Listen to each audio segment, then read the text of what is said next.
Sud FM. Il est 22h.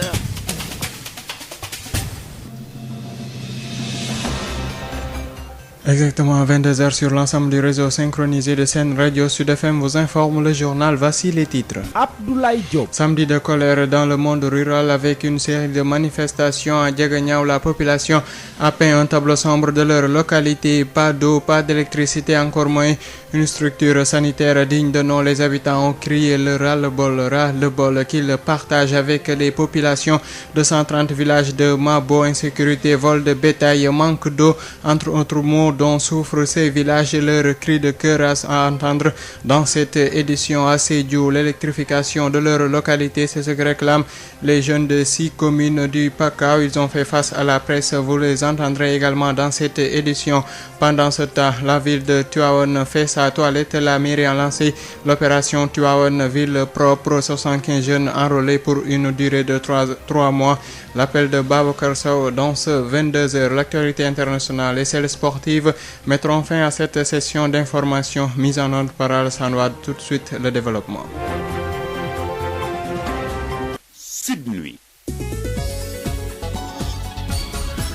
Abdoulaye Diop. Qui vous dit bonsoir et bienvenue. Pénurie récurrente d'eau dans la commune de Fandène, nébuleuse dans des contrats agricoles et retard dans la délivrance des actes de lotissement.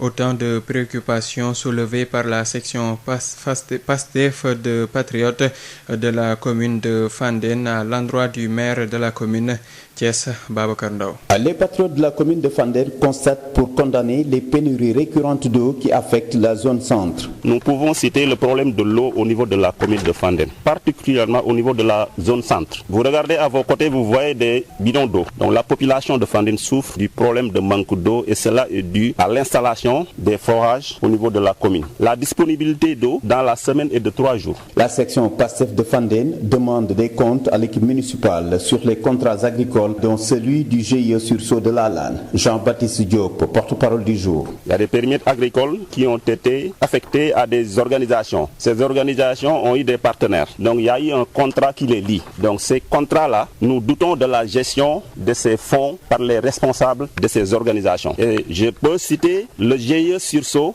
de Lalane. Depuis 2015, il y a eu des fonds qui ont été collectés par la location. Et c'est beaucoup d'argent. Ça nécessite un audit. C'est ce que nous exigeons par rapport à ça également. Qu'est-ce qui retarde les lotissements de Fandène? Des réponses du maire sont attendues. Le troisième point, c'est par rapport au lotissement. Donc au niveau de Fandène, il y a beaucoup de jeunes, particulièrement qui veulent des parcelles à usage d'habitat. Donc qui ont fait leurs demandes. Donc ces demandes restent d'or dans les tiroirs du maire jusqu'à présent. Je pense que nous voulons des éclaircissements par rapport à ça. Pourquoi c'est lenteur? En réunion de mobilisation ce samedi, les délégués et coordonnateurs des 40 villages de la commune de Fandène lancent ainsi l'alerte pour un changement aux prochaines locales. Babacar Ndao, Thiès Sud FM. Babacar Ndao, la section PASTEF de Fandène interpelle le préfet du département de Thiès sur les fiches de recensement initiées par la mairie avec des recensements supposés dans le cadre de la politique de l'emploi, une démarche qui ne rassure pas les patriotes. Écoutons ce propos Jean-Baptiste Diop. Le quatrième point, c'est par rapport aux campagnes de recensement des jeunes. Donc nous savons que l'État a eu un programme de recrutement, d'emploi, particulièrement des enseignants, 5000 enseignants. Donc nous avons vu ces temps-ci, M. le maire a introduit des fiches au niveau des villages pour faire le recensement de ces jeunes-là. Ce que nous demandons est que cette affaire soit éclaircie dans la tête des gens. Parce que nous doutons de l'utilisation de ces informations-là à d'autres fins également. Ça nécessite d'éclaircir également. Donc c'est ce que nous avions à partager avec vous. L'avenir du parti PASTEF, ça a démarré depuis. Mais aujourd'hui, on s'est rencontrés vraiment pour essayer de faire la massification. Et cela va continuer. Parce que vous avez vu la rencontre, il y a plein de gens jeunes qui sont ici également. Donc il y a des femmes également. Donc cela va continuer, Inch'Allah. Lors des prochaines rencontres, nous vous inviterons et vous verrez que Fandène est debout avec PASTEF. Le troisième âge n'est pas intéressé par le projet PASTEF à Fandène? Parmi les participants à la rencontre, vous avez vu des dames, de grandes dames. Donc je pense que c'est important. Au niveau de la commune également, comme c'est un jour de samedi, il y a beaucoup d'événements. C'est pour cela que beaucoup de gens sont excusés à venir à cette rencontre. Que répondre à ceux qui disent que l'actuel pouvoir a tout donné à Fandène? Ah mais ça, chacun peut juger par rapport à ce qu'il a vu. Nous ne disons pas que l'État n'a rien fait au niveau de Fandène. Vous voyez, il n'a pas tout fait. Ça, il faut le dire également. Sit-in des habitants de Diaganiao et populations des villages situés de la zone bas-fond de la commune interpellent l'État sur la situation de leur localité. La zone manque de tout, pas d'eau ni d'électricité, encore moins une infrastructure sanitaire digne de nom. Ces populations qui dénoncent un manque de considération de la part des autorités veulent bénéficier des programmes mis en place par l'État du Sénégal. Voici Dr Lamine Diouf, porte-parole du collectif des populations des villages de la zone bas-fond de la commune de Ndiaganiao avec Moustapha Sall. Le collectif des villages qui constituent la zone bas-fond de la commune de Ndiaganiao s'est réuni ici pour crier le ras-le-bol lié aux différentes difficultés auxquelles les populations sont confrontées. Les difficultés ont comme nom l'absence d'électricité. La commune de Ndiaganiao est composée de 38 villages. Parmi ces 38 villages, il n'y a que les 6 qui sont électrifiés. Et parmi ces 6, il n'y a aucun village de la zone bas-fond qui a bénéficié de cette électrification. Il y a également le problème de la route goudronnée qui est inexistante dans la zone bas-fond. Vous avez vu la route qui est derrière nous, le tronçon Sandiara-Ndiaganiao. Cette route est dans un état de dégradation très avancé, dont la traversée relève vraiment du parcours du combattant. En plus de ça, il y a le manque, mais également la cherté de l'eau dans la zone bas-fond. Vous n'êtes pas sans savoir qu'il y a des villages qui ne disposent toujours pas d'eau. Ça, c'est au XXIe siècle, c'est inacceptable.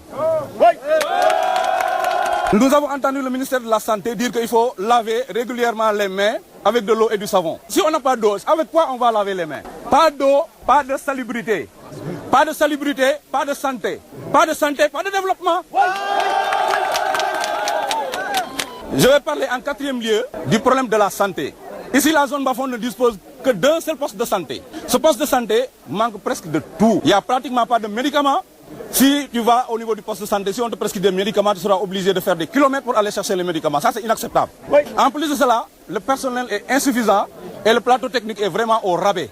Ça, on doit corriger cette injustice-là. L'autre chose, c'est par rapport à l'éducation. Ici, la zone bas-fond ne dispose pas de lycée. C'est le collège qui est tout près de nous. Alors, il y a une déperdition scolaire qui est la conséquence avec des élèves qui ne parviennent pas à faire des résultats parce qu'ils sont dans des conditions qui ne les permettent pas de faire des études correctement. Ça, par rapport au problème de l'électricité, par rapport au problème de l'eau, par rapport au problème de la santé, par rapport au problème de la route, tout ça a fait l'objet de promesses électorales avec le gouvernement de Macky Sall et les gouvernements précédents. Mais jusqu'à présent, ça reste à l'état de promesse, il n'y a rien qui a été fait dans la zone. On a entendu le PUDC, on a entendu le PNER, c'est-à-dire le Programme National de l'Éducation Rurale, on a entendu le PRACAS, on a entendu le PRODAC, on a entendu tout programme que vous pouvez imaginer, mais la commune de Ndiaganiao n'en a jamais bénéficié. Ndiaganiao est complètement oublié dans ces programmes-là.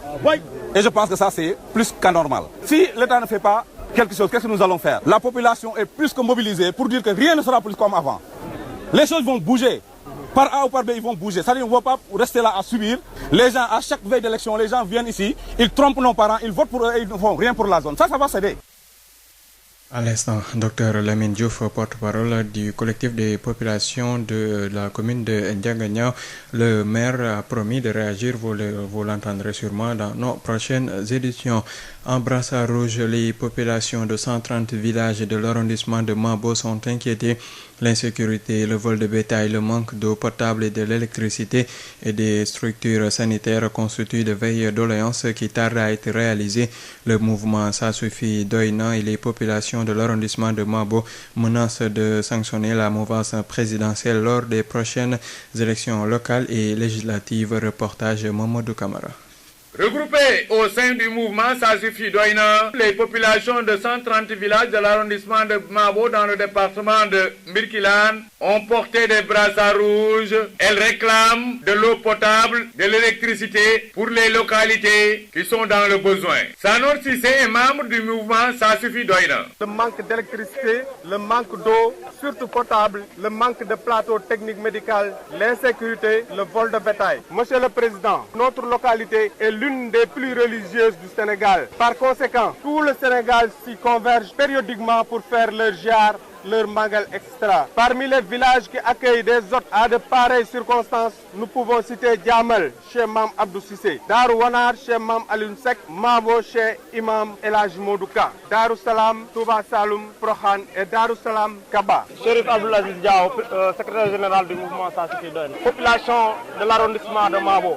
Aujourd'hui, on parle d'équité territoriale, ce qui n'est pas justifié ici, parce que nous sommes les oubliés du monde. Les chauffeurs, nous achetons nos voitures à des millions. Chaque voiture ne dure pas 2 ans. Même les garanties que les entreprises nous donnent, des populations qui cotisent, construire leur poste de santé d'abord, ensuite payer l'infirmière qui est là-bas. C'est au niveau du village de Kersader, des villageois qui cherchent de l'eau et qui attendent jusqu'à 2 h du matin pour pouvoir obtenir de l'eau. Et vous allez jusqu'à Kermademba, le forage qui est là-bas nous empoisonne depuis 3 ans. L'eau qui est là-bas est imbuvable, même les animaux, quand ils boivent ça, nous avons constaté des avortements de petits ruminants.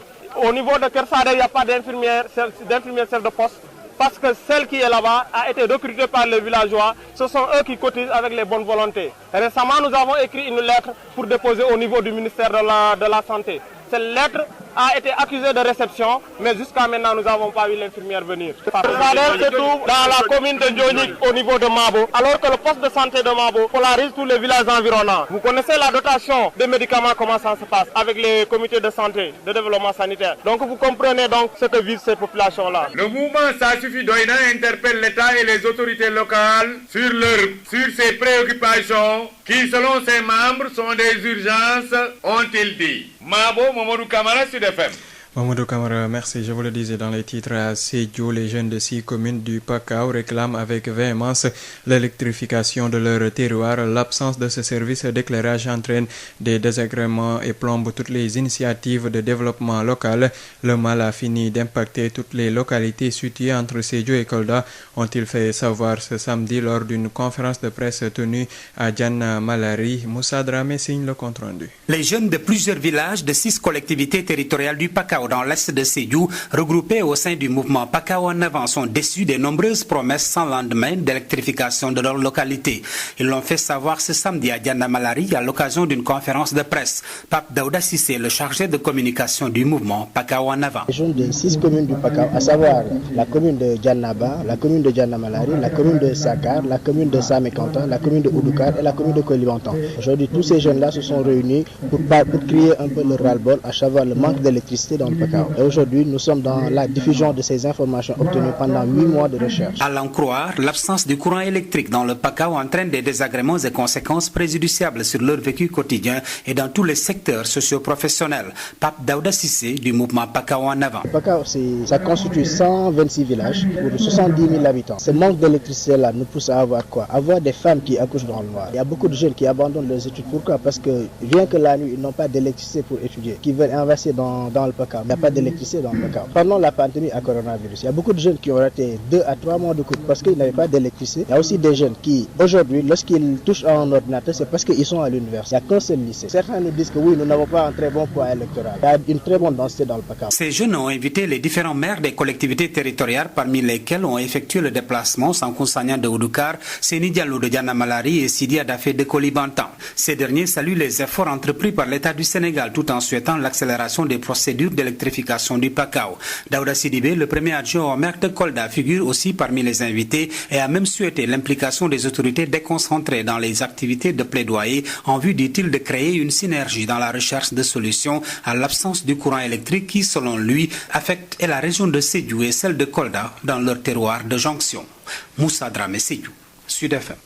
À l'inverse du Pakao, la commune de Goudomp dans l'extrême sud du pays, le maire rassure de la disponibilité de l'électricité et de l'augmentation du dispositif d'éclairage public avant la fête de la Tabaski en l'envieux. Cissé informe également du reprofilage de la voirie communale à hauteur de 15 millions de francs CFA et bien d'autres efforts en cours pour l'émergence de la capitale du Balanta Kunda. Ces propos sont recueillis par Moussa Dramé. Si vous vous rappelez bien, vous, de la presse, quand je suis arrivé, j'ai dit j'ai 2 priorités essentielles. C'est la lumière, c'est les routes. Aujourd'hui, Dieu merci, les lampadaires sont là. Ils ont déjà commencé les travaux préliminaires. Je profite de l'occasion pour adresser une salutation et des félicitations vibrantes à M. le Président de la République. C'est son projet, c'est la vision du président qui est aujourd'hui traduite en une réalité concrète dont les populations en ont besoin. Goudomp était dans le noir et le noir absolu. Il fallait avoir le courage de le dire. Quand je le disais, les gens me disaient, mais monsieur le maire, c'est vous-même qui parlez de l'obscurité de Goudomp. J'ai dit oui, si on ne reconnaît pas ce manquement grave, ça veut dire qu'on ne trouvera jamais la solution. On s'est battu comme il se doit. Les lampadaires sont là, les techniciens sont là. Je pense qu'avant la prière de la Tabaski, Goudomp sera éclairé. L'autre ambition que j'ai, c'est les routes. C'est pour ça, à chaque fois, je me demande au Goudompois, de prier pour moi, de prier pour Goudomp. Le combat que nous sommes en train de mener se concrétise en une réalité. Que Goudomp puisse sortir de ça là. Cette année, vous avez vu, j'ai essayé de gratter un peu les routes. C'est ce qu'on appelle le repouflage des routes. Je l'ai fait avec une valeur de 15 millions de francs CFA. J'ai fait le tour. Les routes aujourd'hui ne sont pas goudronnées, mais elles sont praticables. Il faut travailler pour construire ce Goudomp-là. Il faut travailler pour son développement. Vous savez, l'homme politique est différent du politicien. Le politicien pense à la prochaine élection. L'homme politique pense à la nouvelle génération. Je fais partie de cette race d'hommes politiques qui pensent à la nouvelle génération. C'est la raison pour laquelle mon combat essentiel, c'est faire en sorte qu'aujourd'hui soit différent de demain et que demain soit meilleur qu'hier. Tivaouane, ville propre, la mairie de la ville lance l'opération. 75 jeunes sont enrôlés dans l'opération pour une durée de 3 mois en collaboration avec l'Union de coordination des déchets solides au Sénégal, nous dit Babacar Sow. Système de ramassage des ordures à Tivaouane, la mairie enrôle 75 jeunes en partenariat avec l'Union des coordinations de la gestion des déchets solides. Une opération de 3 mois qui va coûter 100 millions CFA. Occasion pour l'édile de la cité religieuse de revenir sur l'avancement des PRN, points de regroupement normalisés et des dispositions prises pour la fonctionnalité du CIVD, Centre intégré pour la valorisation des déchets. Mamoudou Diagne Simbeng, maire de Tivaouane. Il a été constaté un avancement dans les grands PRN à hauteur de plus de 80%, un petit retard au niveau du CIVD, mais des dispositions sont en train d'être prises pour que le CIVD soit fonctionnel, parce que le casier en question a été réalisé pour durer plus de 15 ans. Mais les déchets de Tivaouane ne suffiront pas pour rendre fonctionnel ce CIVD. Cette chaîne de valeur qui va être créée avec la gestion des déchets va générer entre 300 et 400 emplois pour les jeunes et les femmes de la commune et du département de Tivaouane. Et aujourd'hui, nous avons l'opportunité avec l'UCG de mettre en permanence une équipe de 10 jeunes qui vont s'occuper de l'entretien du palais des hôtes constitué de la résidence Khalifa Ababakar Sy, Elhadji Mansour Balhaoumi, la grande salle de conférence, l'auditorium Khalifa Ababakar Sy. Un plan d'urgence selon la coordonnatrice régionale de l'UCG à Thiès qui a assisté au lancement de l'opération avec comme objectif offrir à la cité de Mamaoudou Sy un cadre de vie convenable et pour la cause du matériel lourd, du petit matériel et un recrutement de 75 agents pour rendre propre la ville de Tivaouane. Korkaka, coordonnatrice régionale de l'UCG à Thiès. Avec M. le maire, nous avons convenu un plan d'urgence pour la ville de Tivaouane. L'idée de ce plan, c'est juste faire de sorte que Tivaouane ait un cadre de vie convenable. Et c'est dans ce sens-là que nous avons déployé du matériel lourd et du petit matériel avec le recrutement de 75 agents pour une durée de 3 mois pour faire de Tivaouane une ville propre. Je profite de cette occasion pour remercier M. le maire pour sa disponibilité, mais surtout pour sa volonté de faire de Tivaouane une ville propre. Tivaouane, Babacar Sow pour Sud FM. Travaux d'entretien des infrastructures de la maison des hôtes de Tivaouane, des opérations qui viennent de démarrer avec le conseil départemental de Tivaouane. C'était en présence de Serigne Moustapha Sy Al Amin qui a représenté la famille de Seydi Hadji Malick Sy, Seynabou Gaye Touré, présidente du conseil départemental de Tivaouane avec Babacar Sow. Il y a 2 ans, le président de la République, parce que l'année dernière il n'y a pas eu de gamou, le président de la République nous a encore interpellé devant le Khalife général, Serigne Babacar Sy Mohamed Mansour, en disant je vous avais demandé de prendre en charge ce nettoyage, qu'est-ce qui se passe? Mais comme moi je n'ai pas l'habitude de répondre comme ça à la hâte devant le chef de l'État, j'ai hoché ma tête pour dire que j'ai compris, mais toujours aller vers la recherche de moyens pour pouvoir honorer cette instruction toujours. Juste avant la Korité, Cheikh Mohamed Moustapha Sy, comme il l'a si bien dit, m'a interpellé avec une image qui a été très choquante à mon sens, parce que dès que j'ai vu l'image, je me suis dit il est plus possible de rester sans rien faire. Je suis allée vers des partenaires étatiques, l'AGETIP, le CROUS, l'ISEP, qui sont des démembrements de l'État, qui nous ont épaulés dans la prise en charge de cette importante mission qui est de s'occuper déjà du jardinage par des professionnels. Et nous avons saisi l'ISEP, qui est une institut qui forme des élèves dans l'agroécologie, l'agronomie, le jardinage, les espaces verts, qui a accepté de nous mettre à disposition 4 élèves en classe de terminale pour pouvoir nous aider à réhabiliter ces espaces verts. L'AGETIP a accepté de mettre à notre disposition un stock de produits et de détergents annuels pour qu'on ne soit pas en rupture de stock, j'allais dire. Le CROUS a participé une somme de 500 000 francs pour nous permettre de prendre en charge les tenues et tout le matériel dont on a besoin. Conflit israélo-palestinien, la situation se dégrade, plus de 120 personnes tuées et des bâtiments bombardés. Le Forum social mondial dénonce le silence assourdissant de la communauté internationale et initie une pétition donc internationale en 5 langues. Une grande marche en faveur de la Palestine se prépare. Les précisions de Mignane Diouf, coordonnateur du Forum social sénégalais joint par Mame Diarra Da Silva. Une guerre inégalitaire entre des forces armées d'un pays qui s'appelle Israël et des populations qui manifestent pour leur souveraineté, pour défendre aussi leur territoire. Ça a créé déjà beaucoup de morts. Nous avons dénombré hier, vendredi, plus de 120 morts et l'escalade continue. Nous avons dénombré beaucoup de dommages et en constaté plus ou moins un silence assourdissant de la communauté internationale. Le mouvement altermondialiste a jugé utile donc de lever la voix, de s'organiser et de dénoncer ce qui se passe. Et nous l'avons accompagné d'une pétition internationale diffusée en 5-6 langues, en arabe, en espagnol, en portugais, en français, en anglais, le tout pour permettre à ce que les organisations qui participent au Forum social mondial puissent signer cette pétition et la faire signer à d'autres organisations et à des citoyens. Mignane, qu'est-ce que vous attendez exactement de la communauté internationale? On ne rêve pas du tout, on n'attend pas grand-chose, mais il est bon au moins qu'une opinion puisse dire, nous l'avons déjà dit, nous avons répété, nous avons dénoncé, nous avons interpellé. Mais nous savons qu'au niveau du comité des Nations Unies qui sont là, la commission droits de l'homme, la commission paix et sécurité, qui sont tous dominés par des États qui ont le veto sur ce qui se passe. Ce n'est pas ces vétoïstes, les Américains, les Français, qui vont oser prendre des mesures contre l'État d'Israël. Donc nous n'attendons pas grand-chose, mais au moins que les populations du monde comprennent que même si ceux qui doivent parler pour mettre fin à cette tragédie n'ont pas parlé, les peuples, les organisations citoyennes et sociales ont pris la parole. Sud International. Nous restons dans ce conflit avec le président Joe Biden qui a dit donc ce samedi sa grande inquiétude au premier ministre israélien Benjamin Netanyahu après l'escalade des violences en Israël et à Gaza, affirmant au président palestinien Mahmoud Abbas que le Hamas devrait cesser de tirer des roquettes. Le président américain qui avait déjà parlé avec le premier ministre israélien mercredi, mais c'est son premier entretien téléphonique avec le chef de l'autorité palestinienne depuis son arrivée à la Maison-Blanche en janvier. Joe Biden a souligné à Mahmoud Abbas la nécessité pour le Hamas de cesser de tirer des roquettes vers Israël et réaffirmé à Netanyahou son fort soutien au droit d'Israël à se défendre contre ces attaques menées par le mouvement islamiste et d'autres groupes terroristes à Gaza.